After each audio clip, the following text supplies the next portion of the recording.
Budgetary control. Budgetary control में बहुत सारे टाइप्स के बजट्स बनाने के लिए क्वेश्चन आपके सिलेबस में से आ सकता है, जिसमें से two important category I would like to discuss. First important category of budgetary control is a preparation of flexible budget. Sir ये फ्लेक्सिबल बजट होता क्या है? Flexible budget is the budget which is prepared by the company for all possible levels of activity जिस पे company काम कर सकती है। Suppose total capacity of the company is to produce 1 lakh units, तो कंपनी को इतना तो पता है कि 1 लाख यूनिट का ऑर्डर आ भी सकता है, नहीं भी आ सकता है, कम भी आ सकता है, ज्यादा भी आ सकता है। अभी कैपेसिटी के बियॉन्ड तो ऑर्डर ये लोग नहीं ले सकते, लेकिन अगर कम ऑर्डर आया, से फॉर एग्जांपल 50,000 का ऑर्डर आया, तो what will be the cost, what will be the profit in that case? अगर 70% का आप लोगों को कैपेसिटी यूटिलाइजेशन का ऑर्डर आ गया, 70,000 यूनिट्स का ऑर्डर आया, 80,000 यूनिट्स का ऑर्डर आया, मतलब company is very flexible in working at any level of capacity level. अगर किसी भी कैपेसिटी लेवल पे कंपनी काम करने के लिए रेडी है, तो कंपनी हर एक कैपेसिटी के लिए बजट बनाती है। यार इतने प्रोडक्शन करेंगे तो कितना कॉस्ट लगेगा, इतना प्रोडक्शन करेंगे तो कितना कॉस्ट लगेगा, and that variation is to be shown in the flexible budget. Whenever you guys prepare flexible budget, it is advisable to show breakup of overhead. Overhead का breakup दिखाना, उसमें fixed overhead आपको दिखाने हैं, उसमें variable overheads दिखाने हैं। अगर सेमी वेरिएबल रहेगा तो उसे भी दिखा दो, चलेगा। This is the first category जिसके ऊपर क्वेश्चन आ सकता है, लेकिन ये कैटेगरी जो है this is very basic category यार, वेरी बेसिक कैटेगरी। इतना तो पता है कि कितने भी यूनिट्स बनाओ, total fixed cost remains constant and total variable cost directly varies with the fluctuation in the quantity, right? No, यही तो रूल्स आप लोगों ने पढ़े इकोनॉमिक्स से लेके अकाउंट तक, अकाउंट से लेके कॉस्टिंग तक, कॉस्टिंग से लेके एफएम तक, कहीं पे भी जाओ आप लोगों को यही रूल के ऊपर ये सारे कैलकुलेशंस आते हैं। And that is why flexible budget बनाना is not that difficult task, but time consuming task होता है is to prepare functional budget. आपको फंक्शनल बजट बनाने के लिए बहुत टाइम लगेगा भाई। जब भी आप लोग कंपनी के हर एक फंक्शन का बजट बनाते हो, हर एक फंक्शन, सर कंपनी का कौन सा फंक्शन होता है? सर कंपनी अपने सेल्स से रिलेटेड बजट बनाती है, कंपनी अपने प्रोडक्शन से रिलेटेड बजट बनाती है, कंपनी अपने कंजम्पशन से रिलेटेड बजट बनाती है, कंपनी मटेरियल परचेस का बजट बनाती है, कंपनी वेजेस का बजट बनाती है। यार कितने सारे बजट बनाने पड़ते हैं। And the very important point that this all items are inter related, ये एक दूसरे से जुड़े हुए हैं, इसीलिए हम लोग रिवीजन में मैक्सिमम फोकस करेंगे फंक्शनल बजट प्रिपरेशन पे। अब ये फंक्शनल बजट प्रिपरेशन कैसे किया जाता है, इससे जुड़ा एक comprehensive question we will discuss and solve, and question is here on the screen. A company is engaged in the manufacture of a specialized sub assemblies. इस क्वेश्चन में भारी भारी वर्ड यूज किए हुए आपको दिखेंगे। सर सब असेंबलीज का मतलब क्या होता है? सब असेंबली का मतलब होता है the product which they are producing, जिसे आप लोग बोलते हो फिनिश गुड्स। ठीक है, company is engaged in manufacture of specialized sub assemblies, that is finished goods required for certain electronic equipments। Electronic equipment में लगने वाला कुछ फिनिश प्रोडक्ट ये लोग बनाते हैं। The company envisages that in the month of December, the sales will take a pattern in the ratio of 3:4:2। आपका sales जो है उसका पैटर्न दिया है। मैंने कंपनी को बोला, कंपनी तो फिनिश गुड्स बना के बेचेगी ना? बोलते हाँ बेचेगी। कौन कौन से फिनिश गुड्स बनाएगी? बोलती है रिस्पेक्टिवली मैं बनाऊंगी सब असेंबलीज जिनका नाम है ACB, MCB and DP. Name of sub assemblies, name of finished goods. Company is not producing a single product. Company is producing first product जिसका नाम है ACB, second product name is MCP, third product name is DP. ये तीनों product बना के जब इन्हें बेचा जाएगा ना, तो इनका सेल का रेशियो देके रखा है 3:4:2। मतलब what ever is the total quantity of their production, उसमें से 3/9 will be the proportion of ACB, 4/9 will be the proportion of MCB and 2/9 will be the proportion of DP. Sir वो 9 कहां से आया? इन तीनों का टोटल किया तब जाके मेरे को 9 मिला। Following is the schedule of components required for manufacturing the sub assemblies। आपको सब असेंबली का हर एक यूनिट बनाने के लिए, सर क्या बोला, सब असेंबली का एक यूनिट बनाने के लिए आपको कितना पैसा मिलेगा और कितने रॉ मटेरियल्स लगेंगे ये यहाँ पे दिखेगा आपको। सबसे पहला दिख रहा है मेरे को selling price. Sir selling price किसका है? ये एसीबी मार्केट में बेचा जाता है 520 में। This is my SPPU SPPU. Sir what is SPPU stands for? Selling price per unit. MCB 500 rupees में बेच सकते हो, डीपी 350 में बेच सकते हो। Yes sir, yes sir, yes sir. Base board IC08, IC12 and IC26, sir ये सब के सब क्या है? This all are nothing but materials required to produce the sub assembly.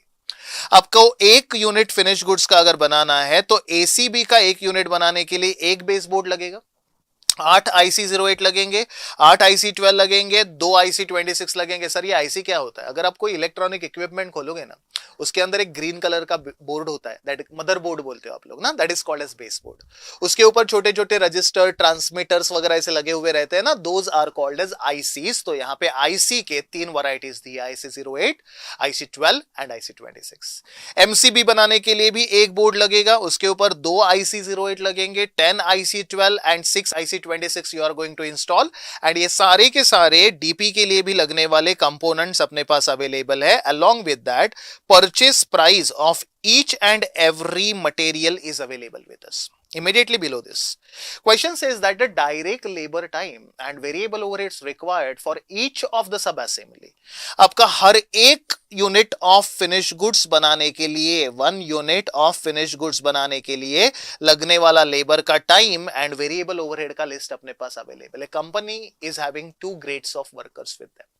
Company के पास 2 वर्कर्स काम कर रहे हैं। ग्रेड ए स्किल्ड हो सकता है, ग्रेड बी सेमी स्किल्ड हो सकता है। एसीबी बनाने के लिए, एक यूनिट एसीबी बनाने के लिए ग्रेड ए को 8 घंटे लगते हैं, ग्रेड बी के वर्कर्स को 16 आवर्स लगते हैं, double hours are required. MCB का 1 यूनिट बनाने के लिए 6 hours and 12 hours are the required amount of time. And DP का एक यूनिट बनाने के लिए 4 hours of grade A workers will be consuming and 8 hours grade B workers are going to consume.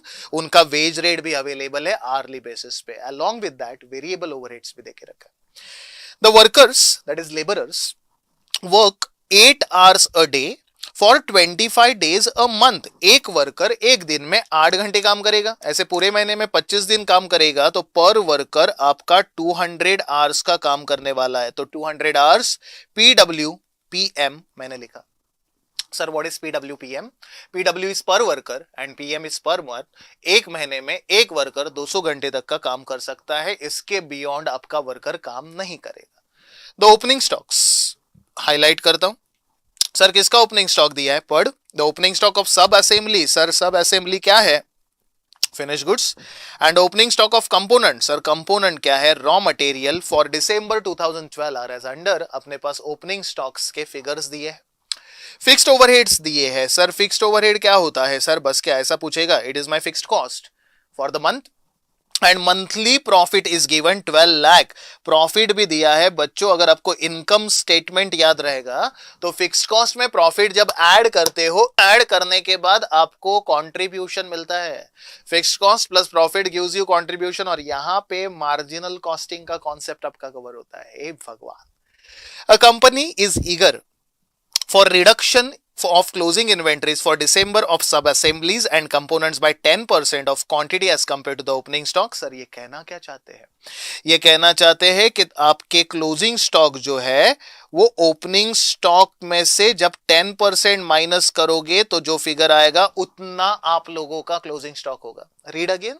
Company is eager for a reduction of closing inventories for December of sub-assemblies and components by 10% of quantity as compared to the opening stock।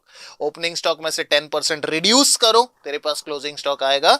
बस यही information use करके हमें कुछ budgets बनाने के लिए बोले हैं।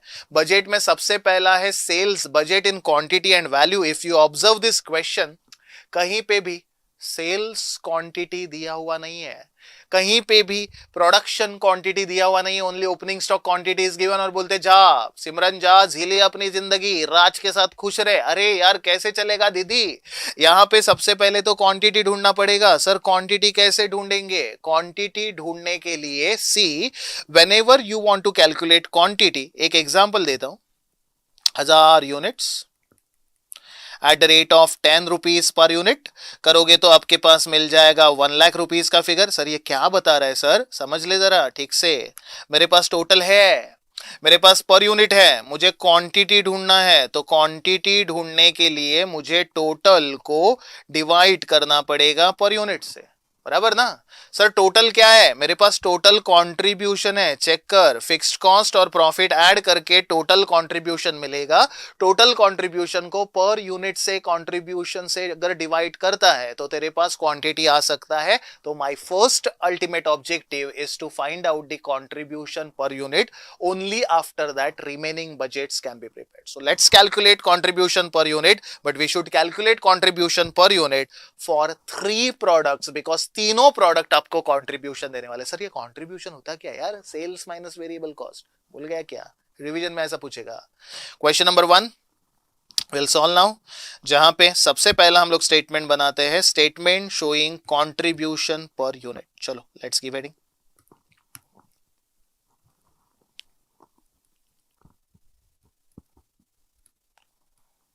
Statement showing contribution per unit। बहुत ही अमेजिंग सा क्वेश्चन, बहुत ही प्यारा सा सम।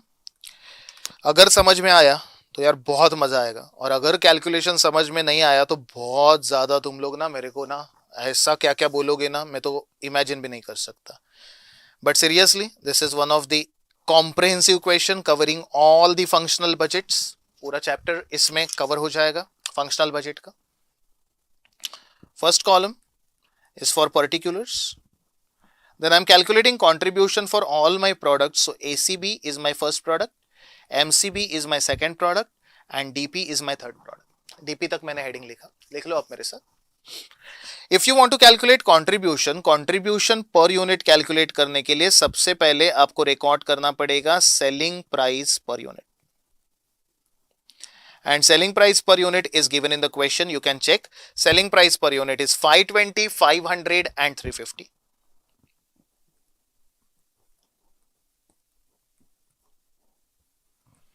Once selling price is recorded, hope you remember the income statement। इसमें से आप लोग माइनस करोगे variable cost per unit. Sir how to calculate variable cost per unit? Sir variable cost में जो जो चीजें होती है वो सारी की सारी चीजें आपको रिकॉर्ड करनी है। And the variable cost number 1 is direct materials.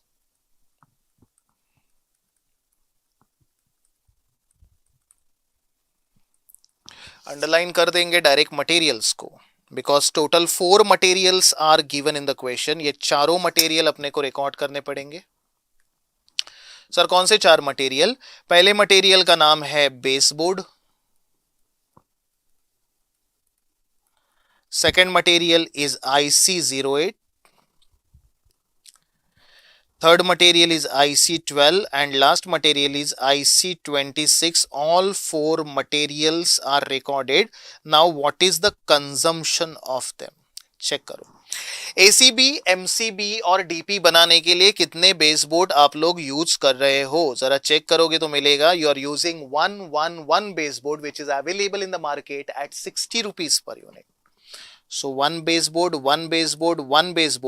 we will be purchasing at rupees 60 per unit। That means we are going to spend 60 rupees towards baseboard material for each product। समझ रहे हैं sir? 1:1:1 ratio ना, 1 baseboard is to 1 baseboard is to 1 baseboard। that is the quantity which I have recorded in the bracket। IC08 कितना लगेगा ढूंढ, IC08 कितना लगेगा ढूंढ। IC08 लगेगा 822 at the rate of 20। 8 ICs, 2 ICs, 2 ICs at the rate of rupees 20 per unit। So here for ACB 160 rupees we are going to spend, and for MCB and DP 40 rupees respectively we should spend। बराबर है। IC12 check कर, IC12 लगेगा 410-4 at the rate of 12 it is available। 410-4 at the rate of 4 at the rate of 12, 4, 10 and 4 at the rate of rupees 12 per unit. So 12 into 4 is 48, 120 rupees and 48. अभी बच्चे क्या करते पता है sir, 8:2:2 को 4:1 नहीं, वो प्रपोर्शन नहीं है, वो यूनिट्स लिखे है, 8 यूनिट, 2 यूनिट और 2 यूनिट, पहले प्रोडक्ट के लिए, दूसरे के लिए और तीसरे के लिए, ठीक है, उसको सिंप्लीफाई मत कर मेरे बाप। लास्ट वाला लिखा हुआ है यहाँ पे 268 at the rate of 8, 268 at the rate of rupees 8 per unit। सस्ता वाला IC है ये, 16 rupees, 48 rupees and 64 rupees. Hope you understood how we calculate the direct material cost. After direct material cost, next item to be recorded which is variable in nature is direct wages. ये सारे direct होते हैं ना, वो quantity से direct related होते हैं, इसीलिए वो वेरिएबल हो जाते हैं। कंपनी के पास 2 ग्रेड्स काम कर रहे हैं, पहला है grade A and second one is grade B. Grade A and grade B, इनाचॉल बे मेरे को बता कितने घंटे काम करेगा। इन्होंने तीनों प्रोडक्ट के लिए लगने वाले आवर्स देखे रखे हैं। If you check this, worker of grade A are going to spend 8 hours, 6 hours and 4 hours and they will be getting paid at the rate of 5 rupees, 864 at the rate of 5।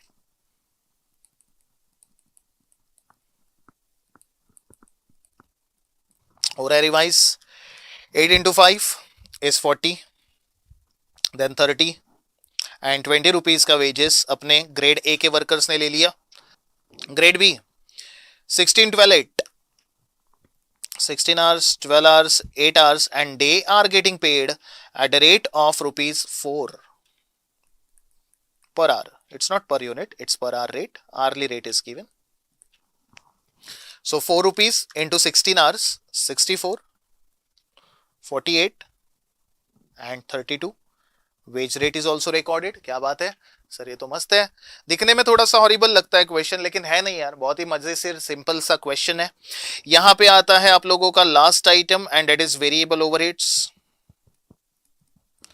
Variable overhead है कितना तू बता। वो बोलता है मुझे compute करने की जरूरत नहीं है, मैं अवेलेबल हूं। 36, 24, 24। देख directly amount is given 36 rupees, 24 rupees, 24 rupees. No other variable item is there. इन सारे वेरिएबल एक्सपेंसेस को ऐड करेंगे तो अपने को पर यूनिट वेरिएबल कॉस्ट मिलेगा, और जैसे ही सेल्स में से उसे माइनस करोगे आपके पास कंट्रीब्यूशन आ जाएगा। वाओ सर, इतना इजी है। हाँ, this will give you contribution per unit. Compute करके देख। 60 plus 160 plus 48 plus 16 plus 40 plus 64 plus 36 is 424. Deduct that from selling price, you will be getting 96 rupees का contribution. Add करते जाना please. It is 370. Minus करो 500 में से, आपके पास आ जाएगा 130। समझ रहा है सम सॉल्विंग कैसे हो रहा है यहाँ पे। Last calculation 60, 40, 48, 64, 20, 32 and 24, 288 is my variable cost. When I deduct this from my total selling price of 350, I'll be getting 62 rupees का contribution. Hope आप साथ साथ हो। अरे हो ना, साथ रहना, इंटरैक्शन करते रहना, ऐसे बोलते रहना स्क्रीन के सामने, यूट्यूब के सामने बैठ के हाँ हाँ हाँ बेसबोर्ड IC रोएट। घर वालों को लगेगा पागल हो गया मेरा बच्चा, लेकिन चलेगा। दुनिया जिसे पागल बोलती है वो इतिहास रचता है, याद रखना। ये एक बहुत ज्यादा अच्छे इंसान ने बोला हुआ ये कोट है, लिख के रखना। उसका नाम है Yogesh Patil, my self doctor Yogesh Patil. 96, 130 and 60 बीच में याद दिलाना पड़ता है कौन पढ़ा रहा है यार। This professor Yogesh Patil. Welcome to the marathon for one more time. 96, 130 and 62 का contribution is calculated. सर हवे सू करवानू, हवे प्लीज कॉन्सेंट्रेट करवानू। यहाँ पे आगे कैलकुलेशन बहुत ही बढ़िया सा है, बहुत ही मस्त सा है। मेरे पास टोटल सेल्स का क्वांटिटी नहीं है, मैं अज्यूम कर रहा हूं let the total sales quantity, let the total sales quantity be X, जब मैं बोलता हूं टोटल क्वांटिटी इज एक्स, तो इसका मतलब मेरे एक्स में, सर तेरे एक्स में मतलब जो अज्यूम्ड एक्स है, इसमें तीनों मेरे प्रोडक्ट शामिल है, एसीबी, एमसीबी एंड डीपी। मैंने पूछा कंपनी को, कंपनी इन तीनों का क्या पैटर्न है, इन तीनों का कौन सा प्रोपोर्शन है। कंपनी बोलते काणी पढ़, क्या लिखा है देख, sales will take a pattern in the ratio of 3:4:2। That means my ACBs quantity is 3/9 of X. जितना भी टोटल एक्स होगा उसका 3/9 मेरा एसीबी का क्वांटिटी है, समझ रहा है। 4 divided by 9 of x is my MCB का quantity and 2 divided by 9 of x is my DP का quantity। अरे बरोबर है, कुछ समझा? मैंने quantities calculate की है, quantities calculate की है, congratulations। समझो जरा ठीक से। यहां पे मैं लिख देता हूं सर टोटल कंट्रीब्यूशन कैसे आएगा। My total contribution is equal to contribution of ACB, right ना। कंपनी का टोटल कंट्रीब्यूशन मतलब कंट्रीब्यूशन सारे प्रोडक्ट का ऐड करना पड़ेगा, contribution of MCB plus contribution of DP. तीनों प्रोडक्ट का कंट्रीब्यूशन ऐड करोगे तब जाके टोटल कंट्रीब्यूशन आएगा, ठीक से समझो। My total contribution can be computed by using formula of FC plus profit. Sir ये फॉर्मूला मुझे समझा नहीं यार, सर समझाओ ना, रुक जरा। मार्जिनल कॉस्ट का इनकम स्टेटमेंट देख, sales minus variable cost is equal to contribution minus fixed cost is equal to profit. अपन रिवर्स जा रहे हैं और रिवर्स जाके प्रॉफिट में फिक्स्ड कॉस्ट अगर ऐड करोगे तो कंट्रीब्यूशन मिलेगा। अब बोल नहीं समझा? अरे यार अपने पास सब एक्सप्लेनेशन है, टेंशन नहीं लेने का। ओके, फिक्स्ड कॉस्ट में प्रॉफिट ऐड करने के बाद टोटल कंट्रीब्यूशन मिलेगा। लेकिन सर ये एसीबी का कंट्रीब्यूशन कैसे ढूंढे? समझो समझो, एसीबी का एक यूनिट गिव्स मी 96 रुपीस का कंट्रीब्यूशन। अरे हाँ यार सर, 96 पीयू है, इस पीयू को मल्टीप्लाई करना पड़ेगा टोटल क्वांटिटी से which is 3/9 of x. Sir ये क्या कर दिया तूने, हम तो तुझे ना बहुत बुरा आदमी समझ रहे, तो देव मानुस निकला रे। ये कहां से आया? 96 एक यूनिट है बराबर, एसीबी का क्वांटिटी कितना है, एक्स का 3/9 ऑफ एक्स, मैंने लिख दिया, सब्स्टिट्यूट किया। सर दूसरे प्रोडक्ट का कंट्रीब्यूशन कितना है sir? 130 PU, so it's rupees 130 per unit, multiply by 4/9 of x and last में आएगा आपका last contribution 62 rupees per unit, which you are going to get on the quantity of 2 divided by 9 of x। कुछ समझा pattern कैसे use किया? Sir fixed cost कितना है? Check कर चेक कर चेक कर, fixed cost is 7,57,200। Sir profit कितना है? चेक कर चेक कर चेक कर, प्रॉफिट इज 12 lakhs। सर ये आगे का कैसे सॉल्व करने का? Sir 96 into 3 is 288x divided by 9। आप लोग अपने तरीके से सॉल्व कर सकते हो, कोई दिक्कत नहीं है। 130 into 4 is 520x divided by 9 and plus 62 into 2 is 124x divided by 9। Sir तूने तो एकदम माहौल बदल डाला। अरे ऑब्वियसली इनको ऐड करोगे तो आपके पास आ जाएगा total 19,57,200 which is equal to 124, 520 and 288 is 932x divided by 9। और अभी x का वैल्यू ढूंढना, आप लोगों को पता है हर एक के लाइफ में x आया है, हर एक के लाइफ में x का वैल्यू क्या था ये हर एक ने एक्सपीरियंस किया है। सो आपका कंप्यूटेशन होगा 1957,200 into 9 divided by 932। My x is equal to 18,900। ला 18,900 इज माई एक्स। को समझा क्या कैलकुलेट किया? अरे सर मैं तो हैंग हो, तू हैंग ही है बचपन से। एसीबी, एमसीबी एंड डीपी का क्वांटिटी अज्यूम करके प्रपोर्शन के हिसाब से मैंने मेरे इक्वेशंस बना दिए, मैंने एक्स का वैल्यू ढूंढा। सर एक्स क्या था? इधर आने के बाद बोलते सर एक्स बहुत ही बढ़िया था। अरे एक्स बढ़िया नहीं था टकले, एक्स था टोटल सेल्स का क्वांटिटी, और इस 18,900 में मेरे तीनों प्रोडक्ट अवेलेबल है। इसमें एसीबी का भी क्वांटिटी है, एमसीबी का भी क्वांटिटी है, डीपी का भी क्वांटिटी है। सर कैसे कैलकुलेट करें? 18,900 का 3 डिवाइडेड बाय 9, मतलब my ACB is equal to 6300 unit. 18,900 का 4 divided by 9 is my 8,400 unit. ये मेरे सेल्स के क्वांटिटी है। मेरे प्यारे प्यारे क्वांटिटीज मेरे पास आ गए। 18,900 into 2 divided by 9 is 4,200 units. मेरे पास मेरे सेल्स के क्वांटिटीज आ गए रे, आ गए सेल्स के क्वांटिटीज आ गए। सर अभी क्या करूं, सर अभी क्या करूं, मैं इतनी सुंदर हूं, मैं क्या करूं? क्वेश्चन सॉल्व कर बे। सबसे पहला आप लोगों को पूछा है सेल्स बजट बना। मेरे पास सेल्स की क्वांटिटी है, उसको अगर मैं मल्टीप्लाई करता हूं सप्पू से, सेलिंग प्राइस पर यूनिट से, मेरे पास सेल्स का वैल्यू मिलेगा। कितना सुंदर सा सम। यहां पे working notes are highly important. अगर ये कैलकुलेशन समझा रहेगा तो आप लोग हर एक बजट बना सकते हो। Let's start with our first budget, sales budget. Sales budget in quantity, which just now we computed, and value. Sir how to prepare sales budget? पहले तो कितने प्रोडक्ट बेच रहे हो? Sir 3 types of product we are selling. So sales budget के column बनेंगे particulars, ACB, MCB, जोश में आके जेसीबी बीसीबी मत लिखा, डीपी। सर डीपी को क्या कर, लाइक करो फॉलो करो? नहीं, लाइक करना है फॉलो करना है तो मेरे को इंस्टाग्राम पे फॉलो कर। इधर इसको क्या फॉलो कर रहा है? अरे यार सर क्या है तेरा यूजर आईडी? सर बता। अरे तेरे को क्या है, ढूंढ मिल जाएगा। यहाँ पे सेल्स बजट बनाने के लिए सबसे पहले यूज करना पड़ेगा sales units, that is sales quantity, just now computed. Sales quantity is 6,300 units. Sales quantity is 8,400 units. Sales quantity is 4,200 units. बोलो बराबर है? यस सर बराबर है। सेल्स यूनिट्स तो मैंने क्वांटिटी में लिख दिया। अभी मुझे वैल्यू कैलकुलेट करना है, तो वैल्यू के लिए मैं इसे मल्टीप्लाई करूंगा सप्पू से। Sir what is that? Selling price per unit.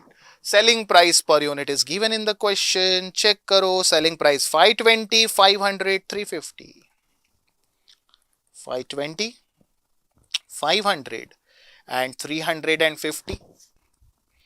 इसको मल्टीप्लाई कर देने का। मल्टीप्लाई करने के बाद आपके पास आ जाएगा टोटल, और वो टोटल होगा आपका sales value, and this is sales value in rupees. Please compute. 6,300 into 520, sir कितना आया? मेरे कैलसी पे आया 32,76,000।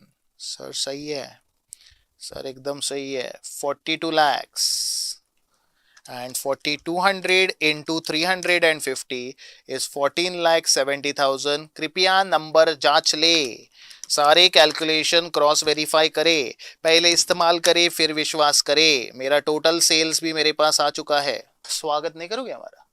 टोटल सेल्स मेरे पास आ गया। सर टोटल सेल्स कितना आ गया आप बताइए ना? टोटल सेल्स आ गया मेरे पास ₹89,64,000 and I am done with my sales budget. बन गया मेरा पहला सेल्स बजट। सेल्स बजट बन चुका है, सेल्स बजट बन चुका है। सर अभी कौन सा बजट बनाने का? Point number B, production budget in quantity. चलो बनाते हैं। Point number B, production budget in quantity.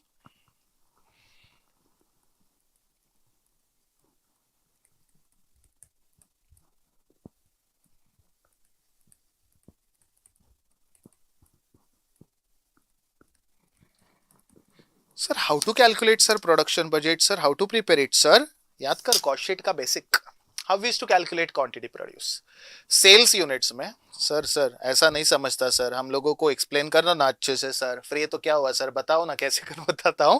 आप लोग ऐसा कुछ फॉर्मूला पढ़े थे, opening stock of finish goods. Okay sir, in that we use to add quantity produce. Yes sir, ये क्वांटिटी प्रोड्यूस ऐड करने के बाद we use to get the total finish goods available with us, right? उसमें से we use to deduct the unsold stock of finish goods which is called as closing stock of finish goods, और ये minus करने के बाद आपके पास आता था क्वांटिटी सोल्ड। बोल बराबर है? बराबर है।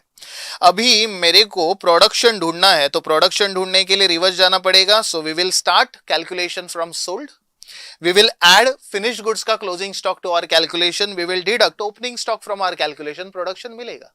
सर क्या बोल रहे sir? 100 plus 900 minus 200 is equal to 800. If someone is asking you to calculate this 900 का missing balance, how you are going to calculate that 900 का missing balance? 800 plus 200 1000 minus 100 करोगे तो आपके पास 900 तो आएगा ही आएगा. This is how production quantity is to be computed. Sir, excuse me just minute, wait for a minute. ये तूने जो कंप्यूट किया ये तो प्रोडक्शन ढूंढने का बताया फॉर्मूला. तो बजट कौन सा बना रहे? प्रोडक्शन का ही ना. तो यही फॉर्मूला से आप लोगों को प्रोडक्शन का क्वांटिटी ढूंढना पड़ेगा. क्या बात, क्या बात, क्या बात. सर किसका प्रोडक्शन करेंगे? सर फिलहाल तो अपन फिनिश गुड्स का ही प्रोडक्शन करते हैं, ठीक है ना. फिनिश गुड्स का प्रोडक्शन करने के लिए अपन उनके 3 नाम लिखेंगे. ACB, MCB and DP. Like करो, फॉलो करो, मेरे को करो. डीसीबी, एमसीबी एंड डीपी को अंडरलाइन करके if you want to start with production budget, you should start your production budget with sales units.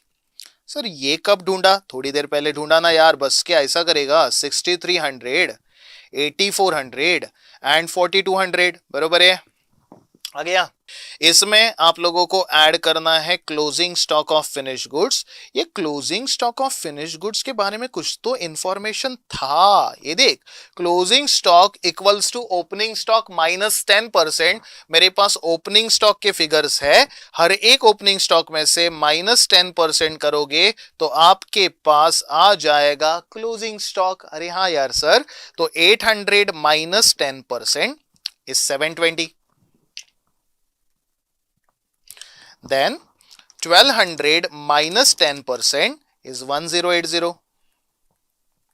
And last one is 2800 minus 10% is 2520. बरोबर है. यहां पे रेफरेंस के लिए लिख देता हूं how it is calculated. Opening stock minus 10%. सही है ना. इतना होने के बाद फाइनली हम लोग इसमें से एडजस्ट करेंगे, माइनस करेंगे opening stock of finish goods which is given directly. Sir कितना था? बस क्या अभी तो कंसीडर किया. 800, 1200 एंड लास्ट अमाउंट आप लोगों को दिया हुआ था 2800. सही है. Adjust them. जैसे इसको एडजस्ट करोगे आपके पास एक टोटल आ जाएगा और वो टोटल हो जाएगा आपके लिए quantity produce, that is production units, and production budget quantity में बन गया. क्या यार, मतलब समझो ना यार, इसका बेसिकली बजट प्रिपेयर करना इज वेरी इजी, बट ये बजट प्रिपेयर करने के लिए लगने वाला क्वांटिटी ढूंढना वाज द इंपॉर्टेंट पॉइंट. और वो क्वांटिटी अपन ने पहले कैलकुलेशन में ढूंढा. तो चलो करते हैं complete. 6300 plus 720 minus 800 is 6220. Means company is planning to produce 6220 units of ACB. Company is planning to produce 8280 units of MCB. And company is planning to produce 3920 units of DP. Hope you have understood all the calculations. Please try करो खुद से. ऐसे देखते बैठेंगे ना तो कुछ नहीं समझ में आएगा. जब तक खुद से नहीं करते हो समझ में नहीं आता है. ठीक है. So these all are the calculations. Sales budget is prepared. Production budget is prepared. Production budget के बाद क्वेश्चन बोलता है calculate component usage. Sir component मतलब मटेरियल. सर यूसेज मतलब कंजम्पशन. तो अपने को मटेरियल का कंजम्पशन बजट बनाना है. बच्चा हमेशा कंफ्यूज किधर होता पता है? कितने कॉलम बनाओ यार सर? देखो, सेल फिनिश गुड का होता है, प्रोडक्शन फिनिश गुड का होता है. 3 फिनिश गुड्स थे इसीलिए 3 कॉलम बने. कंजम्पशन मटेरियल का कर रहे हो, कितने मटेरियल है? 4. Baseboard, IC08, IC12, IC26. तो पर्टिकुलर्स प्लस 4 कॉलम में प्रेजेंटेशन करना पड़ेगा. रुकने का नहीं. चलो, रुकेगा नहीं साला. पॉइंट नंबर सी, फ्लावर समझा क्या? Point number C is component usage. बस component usage budget in quantity.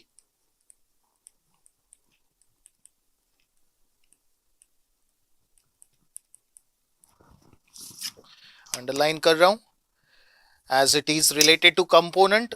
मेरे कॉलम कंपोनेंट के नाम से होंगे. पहला है baseboard, then I'm going to prepare column for IC08, IC12 and IC26. बरोबर है? चलो सोचो, जरा सोचो मुझे क्या हुआ. सॉरी, देखो इसमें क्या करना है. सबसे पहला जो मटेरियल है आप लोग यूज करोगे फॉर प्रोड्यूसिंग एसीबी, राइट ना. एसीबी का क्या एक यूनिट तुम लोग बनाने वाले हो? नहीं सर, एसीबी के तो हम लोग 6220 यूनिट्स बनाने वाले. बराबर है ना. एसीबी के यहां पे लिखा 6220 यूनिट्स. डन. अभी जरा चेक करो आपका कंजम्पशन क्या बोलता है. हर एक यूनिट बनाने के लिए, अर्ज है क्या बोला, हर एक यूनिट बनाने के लिए फिनिश गुड्स का एक बेस बोर्ड यूज करते हो. एक यूनिट के लिए एक बेस बोर्ड लगता है. तो एसीबी के 6222 के लिए कितना बेस बोर्ड लगेगा? सर इसके लिए तो हमें 6220 लगेगा. सर कुछ समझ रहा है क्या? कुछ समझ रहा है? One raw material is needed for one finished goods. Then for 6220 finished goods, how many raw materials are needed? That is what I have computed. हाँ यार सर बराबर है. समझा समझा समझा समझा समझा. चलो आगे बढ़ते हैं. अगर मैं कैलकुलेशन करता हूं एसीबी के बाद का, ये मैंने कैलकुलेशन किया सबसे पहला एसीबी का, ACB 6220 units. Then second product which I am going to produce is MCB, and MCB का quantity to be produced is 8280 unit. 8280 units. बराबर है. और मेरा लास्ट प्रोडक्ट है डीपी. लाइक करो, फॉलो करो. डीपी का 3920 यूनिट्स मैं प्रोड्यूस करने वाला हूं. 3920 मिला ना. ठीक है. अभी अगर मैं कैलकुलेट करता हूं तो एक बेसबोर्ड की जरूरत लगती है एक यूनिट बनाने के लिए. 8280 के लिए कितने बेस बोर्ड लगेंगे? 3920 के लिए कितने बेस बोर्ड लगेंगे? That's what we need to calculate. So equal number of base boards are required because consumption is clearly given. One finish good require one base board, तो so many finish goods will be requiring this many base boards. Base board के बाद अगर आपको थोड़ा भी समझा रहेगा तो आप लोग ना आईसीस का कंप्यूटेशन कर सकते हो. We are preparing 6220, 8280 and 3920 units of ACB, MCB and DP. बराबर ना. IC08 कितना कितना लगेगा? IC08 8, 2 और 2 लगेगा. तो 8, 2 and 2. Hope you are getting this calculation. एक के लिए 8 लगता है तो 6220 के लिए कितना? एक के लिए 2 लगता है तो 8280 के लिए कितना? एक के लिए 2 लगता है तो 3920 के लिए कितना? Please use your calci and try to complete it. ऐसे हर एक के लिए अपने को कैलकुलेशन दिखाना पड़ेगा. This is only and only for your reference. 6220, 8280 and 3920. बराबर है. इसे मल्टीप्लाई करेंगे अपन रिक्वायर्ड कंजम्पशन से और इनका दिया हुआ कंजम्पशन जरा चेक करो. दिया हुआ कंजम्पशन है 410 4,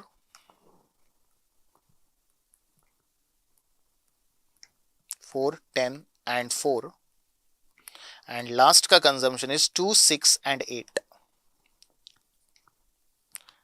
समझा क्या? आप लोगों को क्लियरली बोला है एक यूनिट का कंजम्पशन इतना है तो तुम लोगों को जितने यूनिट बनाने हैं तो उसका कंजम्पशन कैलकुलेट करो. 6220 इंटू 8, 49,760, 24,880 एंड 12,440. चेक करो यही अमाउंट आ रहे हैं क्या? 16,560, 82,800 and here 8280 into 6 is 49,680. आगे values 3920 into 2, 7840 into 4, 31,360. Oh, wrong. 3920 into 4 is 15,680 and last one is 31,360. Finished. और जैसे ही इन सबका टोटल करोगे आपके पास आ जाएगा RMC. सर क्या बोलता है सर? अरे RMC is raw material consume. क्या बोलूंगा मैं? रॉ मटेरियल कंज्यूम का amount you can calculate, and this one is the quantity of raw material consumed 6220 plus 8280 plus 3920 is equals to 18,420.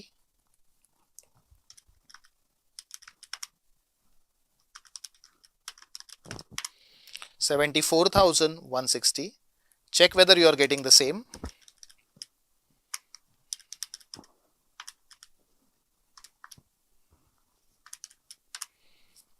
123, 360.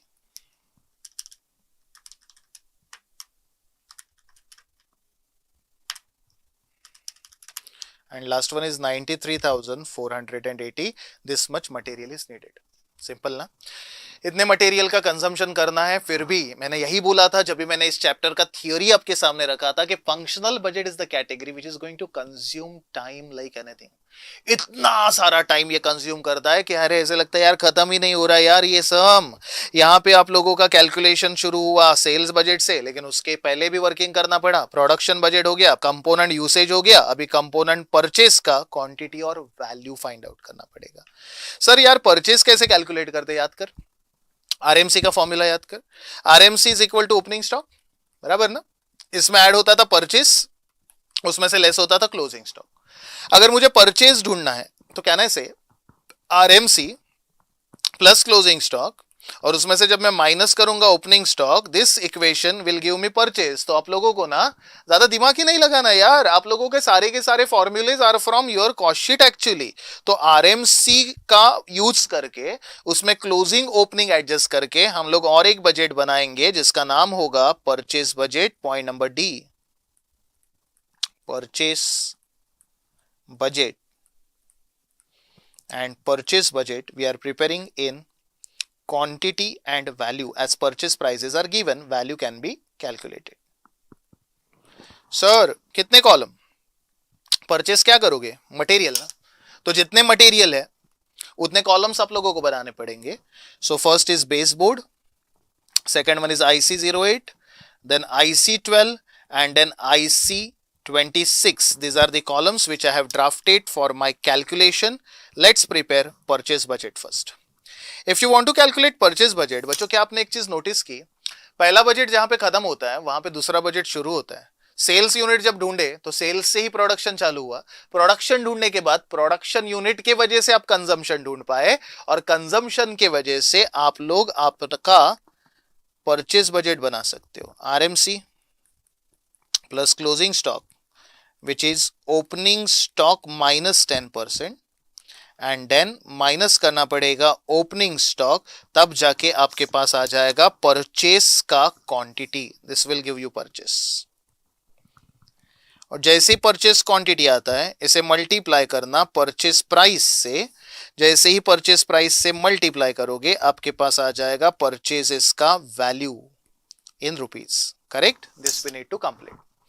Just now RMC has been calculated 18,420. Second RMC is 74,160. Third RMC is 123,360. Last RMC is 93,480.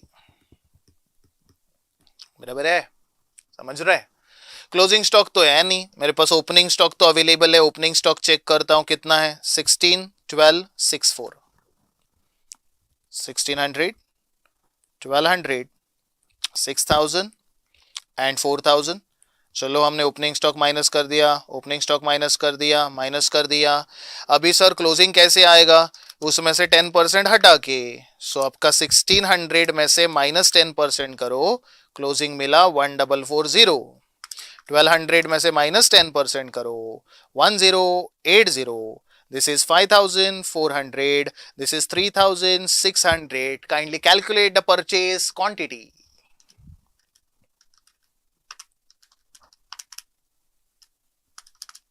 $18,420 plus 1440 minus 1,600 is equal to 18,260. And this material of baseboard is available in the market at 60 rupees. Into 60 is 10,95,600. Value is also computed. Kindly do the needful and complete it.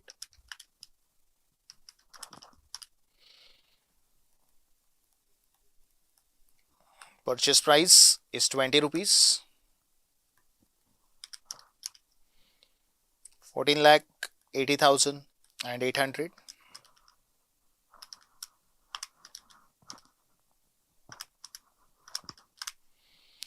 $122,760 available in the market at 12 rupees each. So total cost 14,73,120.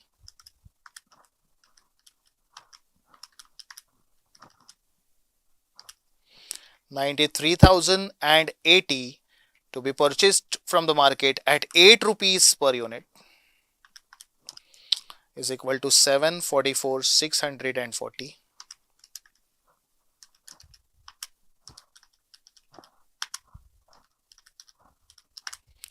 Therefore, total purchases आ रहा है क्या? Check करो जरा. This total purchases are amounted to rupees 47,94,160 और यहाँ पे खत्म हो गया आपका परचेस बजट. क्या बात है सर, क्या बात है. परचेस बजट भी बना दिया सर आप लोगों ने. सही है. हम लोगों ने पहले वर्किंग नोट बनाया, वर्किंग नोट से क्वांटिटी ढूंढा, क्वांटिटी से सेल्स ढूंढा, सेल्स के बाद प्रोडक्शन बजट, प्रोडक्शन के बाद कंजम्पशन बजट, कंजम्पशन के बाद परचेस. अल्लाह खत्म होने का नाम ही नहीं ले रहा है. लास्ट वाला बजट बोलता है which is very very important, man power budget. That is your workers budget showing number of workers as well as amount of wages payable. पहले we should calculate number of workers and then उतने worker को कितना पैसा देना पड़ेगा ये ढूंढेंगे. So let's start with point number E, last point but not the list. We are preparing manpower budget. You ready?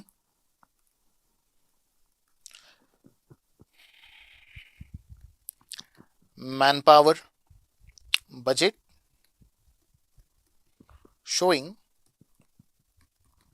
number of workers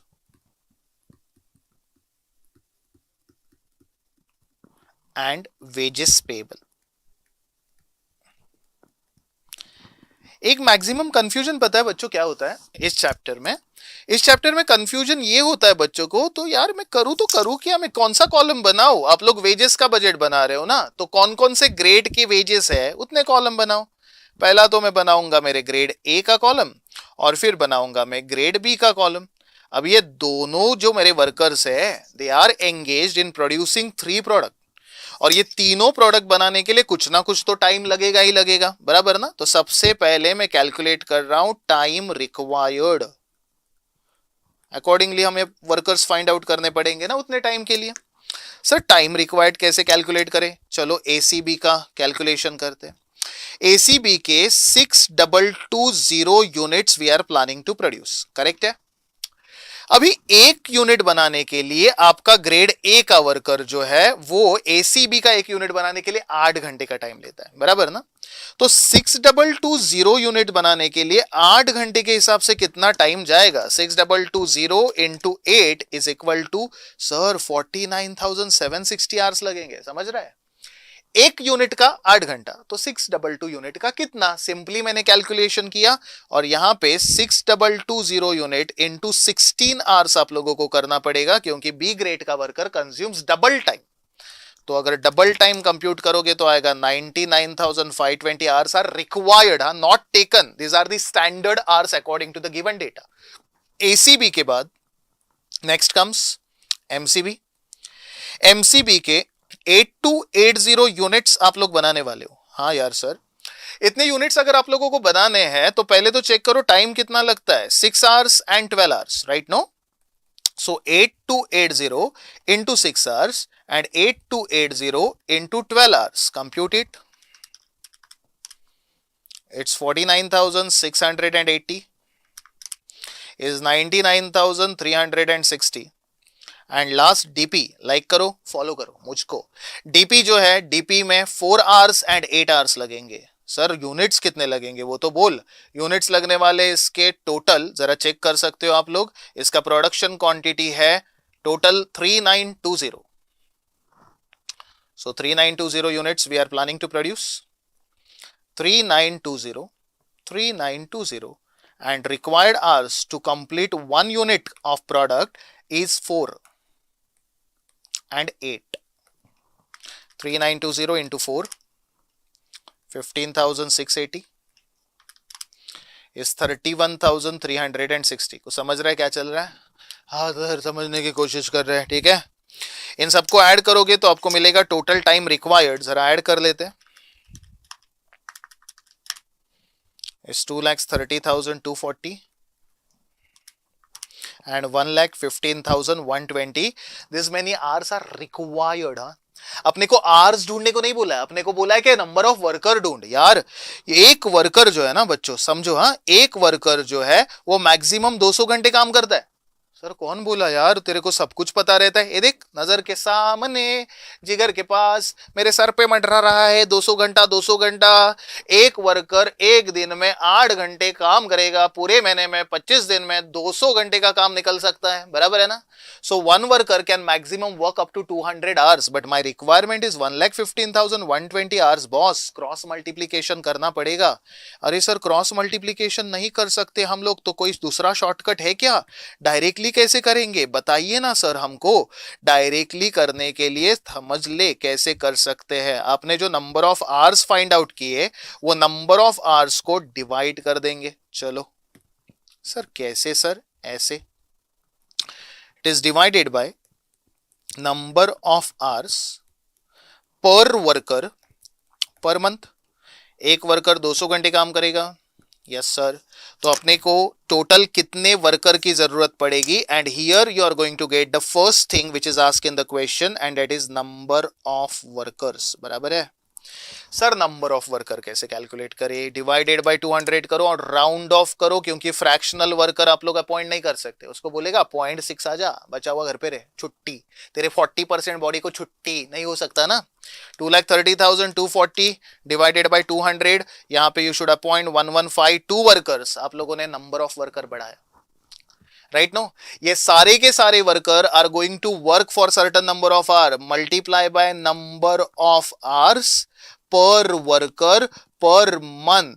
हर एक worker 200 घंटे काम करेगा। सर क्या चल रहा है तेरा ये? पहले इस्तेमाल करे फिर विश्वास करे। पहले तूने डिवाइड किया। सर डिवाइड क्यों किया? क्योंकि मुझे नंबर ऑफ वर्कर चाहिए था। नंबर ऑफ वर्कर आ गया, मैं अभी मल्टीप्लाई कर रहा हूं। अगर ये सारे वर्कर 200 घंटे काम करेंगे तो टोटल आवर्स पेबल मुझे मिलेगा। इतने घंटे का पैसा देना है। 576 इंटू 200, देखो नंबर ऑफ आवर्स चेंज हो गए। सर हाँ यार, तेरे को जरूरत थी 115,120, बट नंबर ऑफ वर्कर्स बढ़ने की वजह से तेरे नंबर ऑफ आवर्स बढ़े। आवर्स बढ़े तो उतने आवर्स का पेमेंट करना पड़ेगा भाई। into 200 is 2,30,400 and you are going to pay them according to their wage rate per hour. Sir wage rate per hour है कितना? चेक कर, 5 rupees and 4 rupees into 5 into 4. This will give you the second required thing of the question, and that is wages payable. Paid नहीं है, this is budget. It shows wages payable. अगर calculation करोगे तो यहाँ पे amount आएगा 9,21,600. 115,200 into 5 is 5,76,000, and finally we can conclude that therefore total wages payable is equal to दोनों का addition, and that one is rupees 14,97,600. यहाँ पे this sum is completed. बच्चों take little time and please revise entire calculation. Very